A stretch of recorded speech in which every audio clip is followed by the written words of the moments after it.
എന്നാലും ഇങ്ങനൊരു തിരിച്ചടി സ്വപ്നേമി നിരീക്ഷിച്ചില്ല. CPM-ൻ്റെ കാര്യമാണ് പറഞ്ഞത്. തദ്ദേശത്തിൽ ഇതുപോലെ തകർന്നടിയുമെന്ന് ആരെങ്കിലും വിചാരിച്ചോ? പക്ഷേ ആ സമയത്താണ് കുത്തിത്തിരിപ്പ് സതീശൻ രംഗത്ത് വരുന്നത്.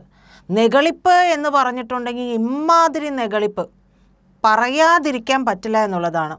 സതീശൻ മാത്രമല്ല, സണ്ണി ജോസഫും വന്നിട്ടുണ്ട്. അപ്പോൾ തിരുവനന്തപുരത്ത് ഈ BJP-യുടെ നേട്ടത്തിന് കാരണം CPM-ൻ്റെ ഭൂരിപക്ഷ പ്രീണനമാണ് എന്നുള്ളതാണ് കോൺഗ്രസിൻ്റെ ഗർജിക്കുന്ന സിംഹം സതീശൻ വെച്ച് കീച്ചിയത്. പിന്നെ മറ്റൊരാളുണ്ടല്ലോ നമ്മൾ പറഞ്ഞത്, സണ്ണി ജോസഫ് പറഞ്ഞത് എന്താണെന്നറിയാമോ? അതായത് മൂപ്പര് പറഞ്ഞത് BJP അധികാരത്തിൽ വരാതിരിക്കാനായിട്ട് UDF-ഉം LDF-ഉം ഒന്നിക്കുന്ന ഒരു മുന്നണി അല്ലെങ്കിൽ ഒരു സംവിധാനം വരും, അതായത് ഒരു അവിശുദ്ധ കൂട്ടുകെട്ട് വരും എന്നുള്ളതാണ്. ഈ KPCC പ്രസിഡൻ്റാണ് സണ്ണി ജോസഫ് എന്നാണ് പറയുന്നത്. പക്ഷേ ഈ സുധാകരനായിരിക്കുന്ന സമയത്ത് ഇടയ്ക്കിടയ്ക്ക് ഒരു അമിട്ടൊക്കെ പൊട്ടിക്കും. അപ്പോൾ നമ്മൾ വിചാരിക്കും KPCC പ്രസിഡൻറ്റ്, ആ ഒരു പദവിയെക്കുറിച്ച് നമുക്കൊരു ബോധമുണ്ടായിരുന്നു. പക്ഷേ ഇദ്ദേഹം വന്നതിന് ശേഷം അങ്ങനെ ഒരു സ്ഥാനം ഈ കോൺഗ്രസ്സിലുണ്ടോ എന്നുള്ളത് സംശയാസ്പദമാണ്. എന്തായാലും നമ്മൾ പറഞ്ഞു വരുന്നത് സതീശൻ്റെ കാര്യമാണ്. സതീശൻ KM ഷാജിയെക്കുറിച്ച് പറഞ്ഞിട്ട് സതീശനിലേക്ക് വരാം. അതായിരിക്കും കുറച്ചുകൂടെ നമുക്ക് പറയാൻ എളുപ്പം. ഈ KM ഷാജി പറഞ്ഞ കാര്യം നിങ്ങൾക്കൊക്കെ ഓർമ്മയുണ്ടാവും.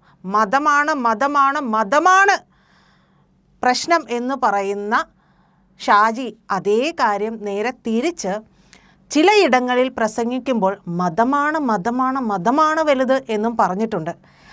ആ ഒരു ടേണിലേക്ക് വരുമ്പോഴാണ് സതീശനെ നമ്മൾ ഓർമ്മിക്കേണ്ടത്. അതായത് കേരളത്തിലെ ഏറ്റവും വലിയ വിഷവിത്ത് എന്ന് ആരാണെന്ന് ചോദിച്ചിട്ടുണ്ടെങ്കിൽ നമുക്ക് നിസ്സംശയം പറയാൻ പറ്റും, അത് സതീശനാണ്. പക്ഷേ സതീശൻ്റെ ഈ ഒരു മതപ്രീണനം അത് പെട്ടെന്ന് തിരിച്ചറിയാൻ പറ്റില്ല എന്നുള്ളതാണ്. അതൊരു സോഫ്റ്റ് ലാൻഡിങ് പോലെ അങ്ങ് കടന്നു പോകുന്ന ഒന്നാണ്. എങ്കിലും നമുക്ക് കൃത്യമായിട്ടൊന്ന് നിരീക്ഷിച്ചു പോവുകയാണെങ്കിൽ ഇത് ഞാൻ പറഞ്ഞത്, അതായത് കേരളത്തിൻ്റെ ഏറ്റവും വലിയ വിഷവിത്താണ് സതീശൻ എന്ന് പറഞ്ഞത് നിങ്ങൾക്ക് കൃത്യമായിട്ട് മനസ്സിലാകും. കാരണം ഈ ബംഗ്ലാദേശിലെ ന്യൂനപക്ഷത്തെ അരിഞ്ഞു കൊല്ലുന്ന ജമാഅത്തെ ഇസ്ലാമിയെ ഒരു വശത്ത് നിർത്തും. ഇപ്പുറവശത്ത് ആരാണ്? ഷാജിയെ പോലുള്ള KM ഷാജിയെ പോലുള്ള മുസ്ലിം ലീഗിനെ നയിക്കുന്നവരൊക്കെ നയിക്കുന്ന ആ മുസ്ലിം ലീഗിനെ ഒരു വശത്ത്, അതായത് രണ്ട് വശത്തും വർഗീയ പാർട്ടികൾ തന്നെയാണ് എന്ന് പറയാം. ജമാഅത്തെയൊക്കെ ചെയ്യുന്ന കാര്യം നമ്മൾ പറയുന്നത് ജമാഅത്തെയോട് ചേർത്ത് വയ്ക്കാവുന്നത് തന്നെയാണ് മുസ്ലിം ലീഗ് എന്ന് പറയുന്ന പാർട്ടി. അപ്പോൾ ഈ രണ്ട് കൂട്ടരെ രണ്ട് കക്ഷത്തിലും വെച്ചുകൊണ്ടാണ് സതീശൻ നടക്കുന്നത്. ഈ രണ്ട് കൂട്ടരുടെയും ഒക്കെ പിന്തുണ കൊണ്ടാണ് അദ്ദേഹം ഇന്ന് ഈ സീറ്റിലിരിക്കുന്നത്. അദ്ദേഹം പ്രതിപക്ഷ നേതാവായതിനു ശേഷം ഈ ഒരു വിഭാഗത്തോടുള്ള പ്രീണനം വളരെയധികം കൂടിയതായിട്ട് നമുക്ക് അദ്ദേഹത്തിൻ്റെ സ്റ്റേറ്റ്മെൻറ്റും ഒക്കെ എടുത്ത് നോക്കിയിട്ടുണ്ടെങ്കിൽ കൃത്യമായിട്ട് മനസ്സിലാവുകയും ചെയ്യും. പിന്നെ മറ്റൊരു കാര്യം എന്ന് പറയുന്നത് മലപ്പുറത്ത് ഈ പറയുന്ന മത തീവ്രവാദികളുടെയൊക്കെ തോളിലേറിക്കൊണ്ടാണ് അദ്ദേഹം ഈ ഭരണത്തിൽ മുന്നോട്ട് പോകുന്നത്. അപ്പോൾ അവരെ സുഖിപ്പിക്കേണ്ടത് അദ്ദേഹത്തിൻ്റെ ആവശ്യവുമാണ്. UDF അധികാരത്തിൽ വരികയാണെങ്കിൽ സത്യത്തിൽ കേരള ജനത ഭയക്കണമെന്ന് തന്നെ നമുക്ക് പറയേണ്ടി വരും. കാരണം LDF ആണെങ്കിൽ ഈ ചകാക്കളുടെ വായിലിരിക്കുന്ന കോതയ്ക്ക് പാട്ട് എന്ന് പറയുന്ന രീതിയിലുള്ള കാര്യങ്ങളൊക്കെ അങ്ങ് സഹിച്ചു പോയാൽ മതി എന്ന് പറയാം. പക്ഷേ UDF എങ്ങനെയാണ് അധികാരത്തിലേക്ക് വരുന്നത്? UDF-ൻ്റെ ഒപ്പം ആരൊക്കെയാണ് നിലകൊള്ളുന്നത് എന്നുള്ളത് നമുക്ക് കൃത്യമായിട്ട് മനസ്സിലാക്കാം. അവർക്ക് ഇത്തവണ എങ്ങനെയും ഭരണം പിടിക്കണം. ഈ ഭരണം പിടിക്കാനായിട്ട് ഇപ്പോൾ തന്നെ സണ്ണി ജോസഫ് പറഞ്ഞതുപോലെ നമുക്ക് സണ്ണി ജോസഫിലേക്ക് വരാം. എങ്കിലും പറയുകയാണ്, UDF-ഉം LDF-ഉം തമ്മിലുള്ള ഒരു അവിശുദ്ധ മുന്നണി അല്ലെങ്കിൽ ഒരു കൂട്ടുകെട്ട്, ഒരു ബാന്ധവത്തിലേക്ക് പോകുമ്പോൾ ഇവർക്ക് അതിന് ചുറ്റും വേറൊരു ഓറയുണ്ട്. ഈ ജമാഅത്തെ മറ്റുള്ള മുസ്ലിം സാമുദായിക സംഘടനകളുമായി ഒക്കെയുള്ള ഒരു അവിശുദ്ധ കൂട്ടുകെട്ട് വേറെയുമുണ്ട്. അപ്പോൾ ഇവരുടെയൊക്കെ തോളിലേറിക്കൊണ്ട് ഇവർ ഭരണത്തിൽ വരുമ്പോൾ സത്യത്തിൽ ഈ പറയുന്ന മലബാറിലൊക്കെ ഭൂരിപക്ഷത്തിൽ ജീവിക്കാനും കച്ചവടം നടത്താനും പറ്റിയ ഒരു അന്തരീക്ഷമേ ഇല്ല.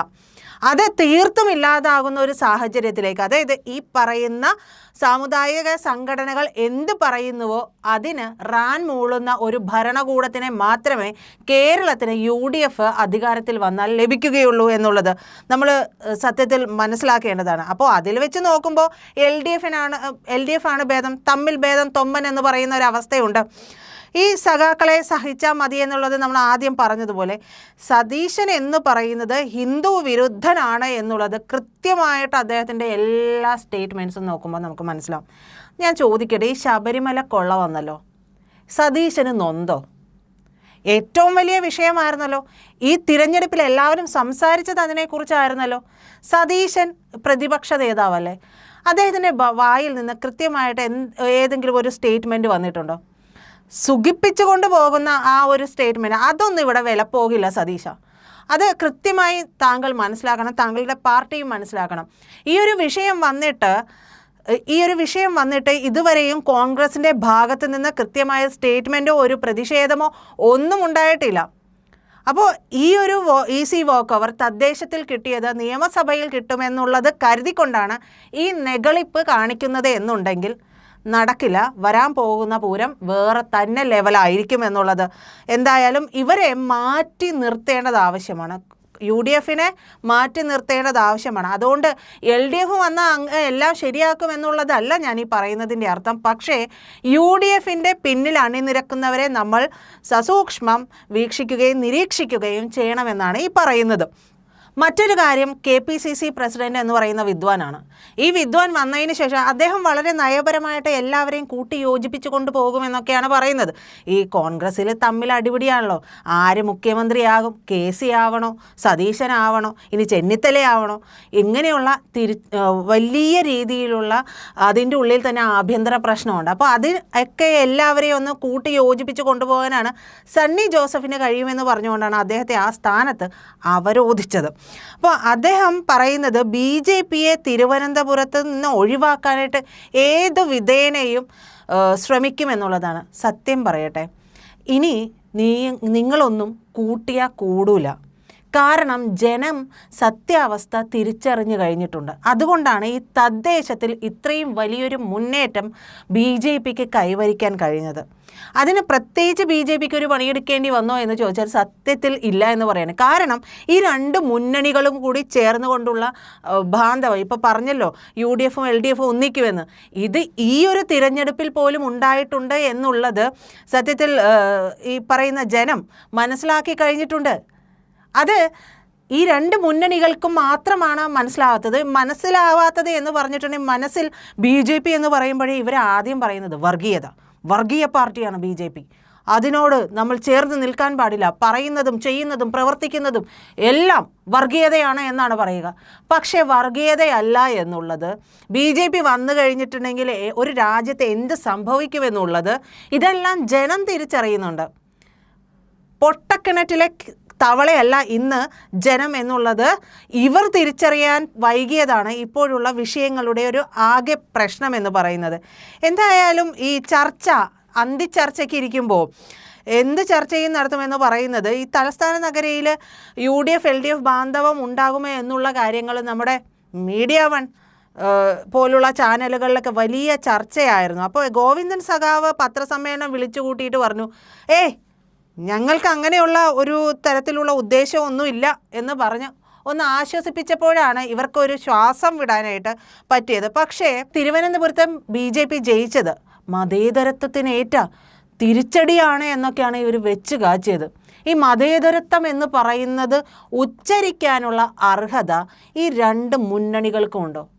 ഈ രണ്ട് മുന്നണികളും ഈ പറയുന്ന മതതീവ്രവാദ സംഘടനകളുടെയൊക്കെ ചൂട്ടുപിടിച്ച് അവരുടെ പ്രവർത്തനങ്ങൾക്ക് അവരുടെ കാര്യങ്ങൾക്കും ചൂട്ടുപിടിച്ചുകൊണ്ടിരിക്കുന്നവരല്ലേ? അത് പറയാനായിട്ട് നിങ്ങൾക്ക് എന്തർഹതയുണ്ട് എന്നുള്ളത് സ്വയം ഒന്ന് വിലയിരുത്തി ചിന്തിച്ചു നോക്കേണ്ടതാണ്. ഈ അന്തിച്ചർച്ചയിൽ ആങ്കർ നിഷാദ് റാവുത്തറിനെ ആശ്വസിപ്പിക്കാൻ വേണ്ടി സണ്ണി ജോസഫ് പറയുകയാണ്, ഈ മതേതരത്വത്തിനേറ്റ കളങ്കം അതിനെ എങ്ങനെ മറികടക്കാമെന്ന് നമ്മൾ ചിന്തിക്കും, പരിശ്രമിക്കും. ആശ്വസിക്കൂ നിഷാദെ, ആശ്വസിക്കൂ എന്നാണ് പറഞ്ഞത്. ഈ പന്തളത്ത് BJPയെ ജനം തിരസ്കരിച്ചതുപോലെ തിരുവനന്തപുരത്തുമൊക്കെ ഉണ്ടാകുമെന്ന് പറഞ്ഞ് ഇവർ സ്വയം ഒന്ന് ഉൾപ്പുളകം അല്ലെങ്കിൽ സ്വയം സമാശ്വസിപ്പിച്ചു കൊണ്ടിരിക്കുന്ന ഒരു സാഹചര്യം, ആ ദൃശ്യങ്ങളും കൂടി നമ്മൾ കണ്ടുപോകുന്നുണ്ട്. ഈ ജമാഅത്തെ ഇസ്ലാമിയൊക്കെ പരസ്യമായി പിന്തുണച്ചിട്ടുള്ള ആളുകളാണ് ഈ സണ്ണി ജോസഫിൻ്റെ UDF എന്ന് പറയുന്ന മുന്നണി. അതുകൊണ്ട് തലസ്ഥാന നഗരിയിൽ BJP ഭരണം പിടിച്ചതിനെ ജമാഅത്തേക്കാരുടെ ചാനലിൽ പോയിട്ട് അതിനെ വിമർശിക്കുക എന്നുള്ളത് സത്യത്തിൽ അദ്ദേഹത്തിൻ്റെ വയറ്റിപ്പിഴപ്പാണ് എന്നോർത്ത് നമുക്ക് കണ്ണടയ്ക്കാം എന്ന് മാത്രമേ ഇതിൽ പറയാൻ പറ്റൂ. പക്ഷേ ഇന്നും വലിയൊരു വിഭാഗം ഹിന്ദുക്കൾ വോട്ട് ബാങ്ക് ആയിട്ട് നിലനിൽക്കുന്ന ഈ കോൺഗ്രസ് എന്തുകൊണ്ടാണ് മലപ്പുറത്ത് മുസ്ലിം ലീഗിൻ്റെ അപ്രമാദിത്വത്തെ ഇതേ തട്ടിൽ വെച്ച് തുലനം ചെയ്യാത്തത് എന്തുകൊണ്ടാണ് എന്നുള്ളത് ആരും ചോദിക്കുന്നില്ല. അതിൽ വർഗീയതയുണ്ടോ എന്നും ആരും ചോദിക്കുന്നില്ല. അതിലാർക്കും യാതൊരു പ്രശ്നവും ഇല്ല. തിരുവനന്തപുരം കോർപ്പറേഷൻ BJP പിടിച്ചു എന്നുള്ളത് അവർക്കേറ്റ ആഘാതമാണ്. മലപ്പുറത്ത് ഇത്തരത്തിലുള്ള വിഷയങ്ങൾ ആർക്കും ഒരു പ്രശ്നമേ അല്ലാണ്ടായി മാറുകയാണ്. മാത്രമല്ല ഇവരിത് ചോദിക്കുകയും ചെയ്യുന്നില്ല.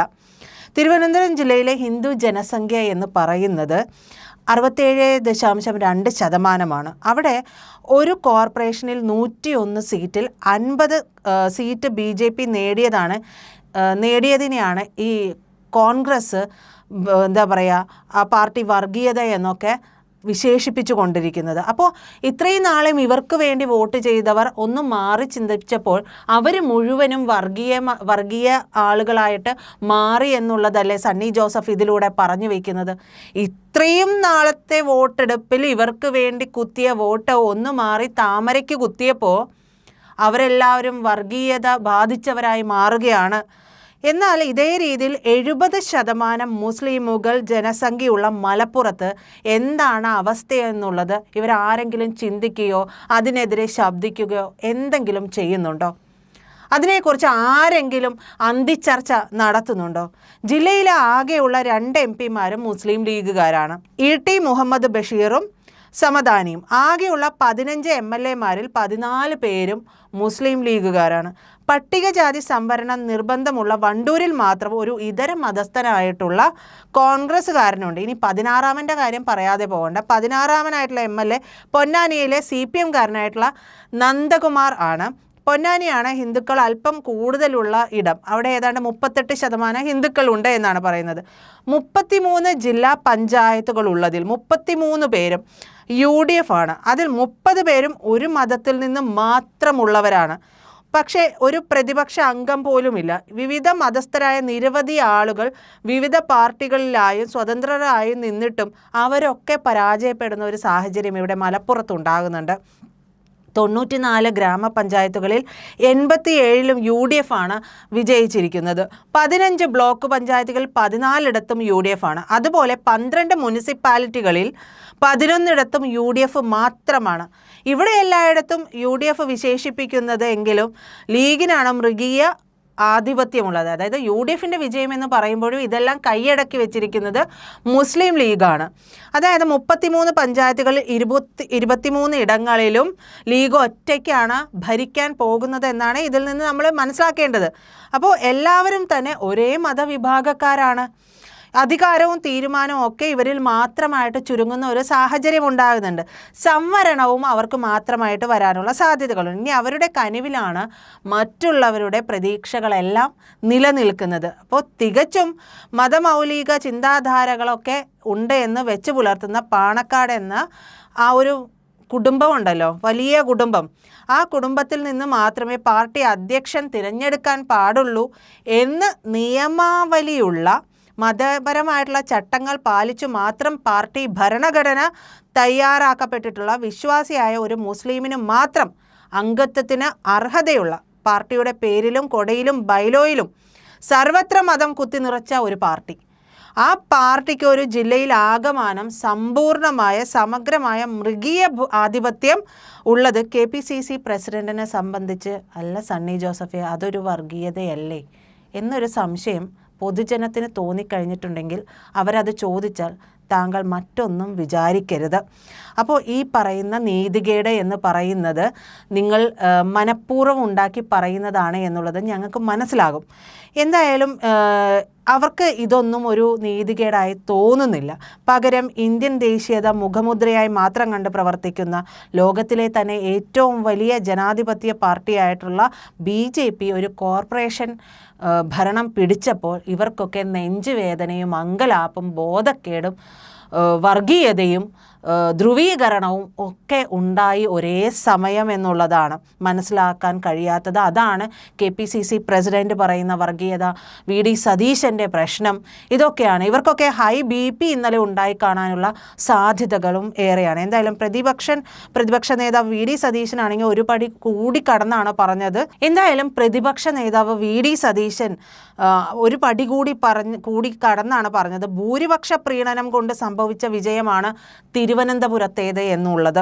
എന്തായാലും ഇടത് വിരോധം തലയ്ക്ക് പിടിച്ച് കൈപ്പത്തി ചിഹ്നത്തിന് കുത്താൻ പോയവരും വരുന്ന നിയമസഭാ ഇലക്ഷനിൽ കുത്താൻ വെമ്പി നിൽക്കുന്ന, അല്ലെങ്കിൽ UDF വന്നാൽ ഇപ്പം അങ്ങോട്ട് എല്ലാം സംഭവിക്കും, എല്ലാം തലതിരിയും എന്നൊക്കെ വിചാരിച്ചിരിക്കുന്നവരുമൊക്കെ ഒന്നുകൂടി ആലോചിച്ചിട്ട് വേണം നിയമസഭാ തിരഞ്ഞെടുപ്പിലേക്ക് പോളിംഗ് ബൂത്തിലേക്ക് പോകാൻ എന്ന് മാത്രം വിനീതമായിട്ടൊന്ന് പറയുകയാണ്. പ്രിയപ്പെട്ട പ്രേക്ഷകരെ, ഇന്ത്യ ലൈവ് ചാനലിൻ്റെ മുന്നോട്ടുള്ള പ്രയാണത്തിന് നിങ്ങളേവരുടെയും സഹകരണം ആവശ്യമാണ്. എല്ലാവരും ചാനൽ സബ്സ്ക്രൈബ് ചെയ്യുക, ലൈക്ക് ചെയ്യുക, ഷെയർ ചെയ്യുക, കൂടെ ആ ബെൽ ബട്ടൺ കൂടി ഒന്ന് അമർത്തുക.